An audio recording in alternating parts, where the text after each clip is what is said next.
No drugs in Surat city અભિયાન અંતર્ગત 20 kilo 95 ગ્રામ ગાંજો, કુલ કિંમત 2,06,450 ની મત્તાના મુદ્દામાલ સાથે એક ઇસમને પકડી પાડતી ચોક બજાર સર્વેલન્સ ટીમ.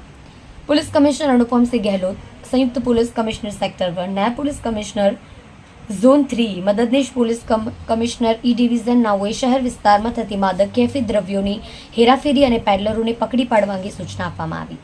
જે અન્વયે પોલીસ ઇન્સ્પેક્ટર વી વાગડિયા સાહેબ, પોલીસ ઇન્સ્પેક્ટર ટી.બી. પંડ્યા નાઓના સીધા માર્ગદર્શન હેઠળ સર્વેલન્સ સ્ટાફના માણસો પેટ્રોલિંગમાં હતા.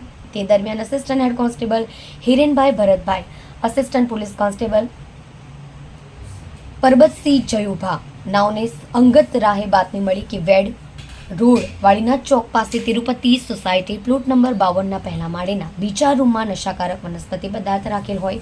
જે હકીકત મળતા પોલીસ ઇન્સ્પેક્ટરનો સંપર્ક કરી બાતમીવાળી જગ્યાએ જઈ એફએસએલની હાજરીમાં તપાસ કરતા સદર રૂમમાંથી એક ઇસમના કબજામાંથી 20 કિલો 95 ગ્રામ ગાંજો, જેની કિંમત 2,06,450 ના મુદ્દામાલ સાથે એક ઇસમને પકડી પાડી પ્રશંસનીય કામગીરી કરી છે.